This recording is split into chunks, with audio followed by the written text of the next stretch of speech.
everyone, it's Emily Fox. Today's video is going to be a half-half video comparison between two Maybelline foundations. So on my right, your left, I will be wearing the Superstay Full Coverage foundation that I have been raving about and I feel like everyone loves. And I will be comparing it to their newest foundation, which is the Dream Radiant Liquid Hydrating Foundation, which I have been testing a few times, but I thought doing a wear test comparison like this will let you see how they actually look like on my skin. It's early in the morning, struggling a little bit. So I'm going to be actually first off doing a little swatch on my hands so I can show you how much they oxidize. As always, I'm going to show you the application, the way they look like from up close in natural lighting, and then just wear them as long as possible today, hopefully at least 10 hours. So I swatched them. We'll talk about that in a second. Let me zoom you in and we can start off the day with a very close up of my face. So I'm going to quickly actually apply this one because I want to rave about it a little bit as I apply it. I'm going to be using the color 112 Natural Ivory, which is definitely my winter shade, although it's very early spring, so it's definitely going to still match, but it's the one that is the closest to number 10 Porcelain Ivory that I have in this one. So I'm quickly going to apply it with a sponge.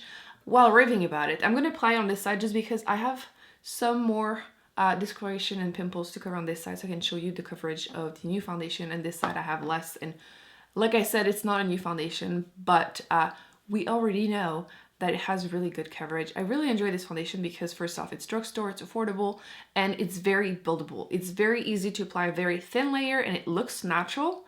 And it's easy also to build it up. You can use a brush if you want to. Personally, I just enjoy the way sponge make every foundation look so much more natural. I personally have combination skin. I'm very dehydrated, usually mostly on my nose. Most foundation will show a little bit of dead, skin, dry skin there.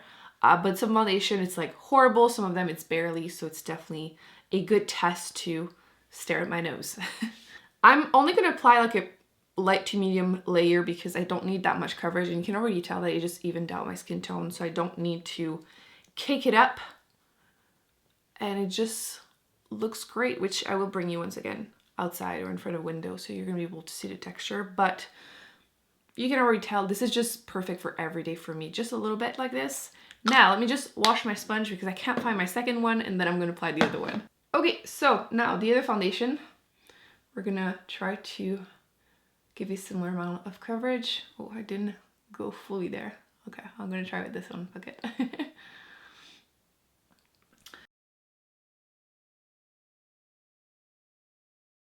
see how much coverage we can get because I have that little friend here. Oh, it's one of those like painful ones, which is great, but for these videos, it's very useful to have. Try to like stay in the middle. Ooh, what? I'm gonna try to cover a little bit more with my finger, kind of using it as a concealer just because why not? Then I don't know why I have so many fluffs this morning. So, okay, so now the foundation is applied on both. Let me zoom you in here, but I'm gonna bring you again in front of a window. You can tell, maybe, or you will in a second, that my nose is a place where it's a little so-so, but again, I expected it. The coverage for this side is like, I would say medium. Like obviously it didn't fully cover the main pimples that I had, but I would say that on a daily basis that is enough coverage for me. I would probably just add a little bit of concealer. My cheeks are definitely looking still good. Sometimes some foundation might emphasize pores. I don't feel like this one did it. And it almost has a little bit of a powdery finish on its own, which is surprising for a hydrating foundation, right? So if you have dry skin, this might be enough on its own. A little bit same on this side, to be honest. I don't feel personally the need to apply powder right away, although I often do, especially during this time of the year and during the summer because I'm a bit more combination, right? But if you have dry skin, you definitely will not need to, and it's looking good so far. So I'm going to do the rest of my makeup, bring it in front of a window, and then I will wear both of them all day long, so we're going to be able to tell which one is the winner because, I mean, I don't need both, so will this one beat a favorite of mine, or should I just stick with the classic? So I'm gonna go and do my bangs and my hair in a second, but I wanted to show you what the foundation looks like once it's fully dry with the rest of my makeup before I do that because it's gonna hide everything, right? I would say that everything went well over the top of it. I felt like in the past, the foundation, the new one, ended up a little bit like sitting on top of my skin, but I'm not having that issue right now. So I'm assuming maybe my skin is a little less dehydrated than it was, you know, a month or two ago. I would say, you know, everything went well over the top. I have a feeling on my face that this side is a little bit more oxidized and a little bit peachier. But when I look at them on my hand, it's the opposite. So I don't know what's going on. Maybe because I don't feel the need to apply a lot for this one. So let me just apply a fresh swatch of each of them next to them because I want to show you, you know, what happened. Because that's definitely one of the things about the Superstay one. It oxidizes a lot. So you definitely have to choose your foundation carefully so you can tell quite a few shades, right? So it definitely doesn't look like this on my skin, probably because, once again, I don't apply it this thickly, but definitely something to be aware of. And then if I do the new one next to it, which, by the way, I don't know if you're gonna be able to tell, it still looks a little wet. So that's probably what they mean by hydrating, but it doesn't act this way on my face. So you can see that, once again, it does oxidize. When I first like swatch it like this, it looks way too like pinky peachy, salmony for my skin, and then it becomes a little bit too peachy also, but again, on my face it's not that bad. So I always find it very difficult to figure out what to do when I see these swatches because it's never quite what it's going to look like on my skin. But just to give you an idea, it doesn't oxidize as much as the Superstay for sure, and it's still kind of wet right now. I wanted to wipe it off before doing my hair, so I needed to do this. But yes, you can tell the differences. However, on my face, I think the colors are pretty similar. Oh, and by the way, that's another reason that I tend to use concealer wherever I have a pimple instead of applying more foundation, because then I feel like if it oxidizes, I have that extra attention on the pimple, which is kind of defying the purpose, right? So I changed my mind and decided to keep the headband because you can see the forehead better that way. So let's just do the zoom in natural lighting. Does it work? Not really, because I only have my phone right now to do it. But you can tell that it covered everything pretty well. The texture of my skin looks fine. My nose is a little so-so, but like it's not terrible. If I had to choose a side that looks worse, I think it's just my nose looking like that. I wanted to do a face mask and I completely forgot. My forehead looks fine. It didn't really cover that one that well, to be honest, but the rest is looking pretty good. I'm gonna be updating you throughout the day if there's any change whenever, you know, oils start to peek through, but in natural lighting, I feel like the texture looks fine. Okay, so it is now the end of the day. I have been wearing both foundations for over 10 hours and I wanted to show you what they look like. It's my first time doing like half-half with these two. I feel like sometimes I try to film it once and I have to do it again. So I already know what I'm going to say, and now I'm like a little confused with some of the results because I am torn here. Let me zoom you in. Okay, so hopefully we'll zoom in properly, but the newest foundation, the Hydrating one, looks more dehydrated on my nose. There's like this little piece of skin that I just want to rip off. But it's a little worse on that side than the other one.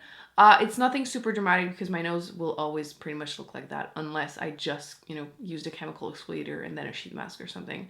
So it is to be expected, but a little bit worse on that side, which is supposed to be more hydrating, so it's a bit weird. But the portion that I'm torn is, I don't know how it's going to look like on camera because at this time there's no more sun, so I need to use, you know, bright lights. But I feel like the Superstay side looks a bit more shiny.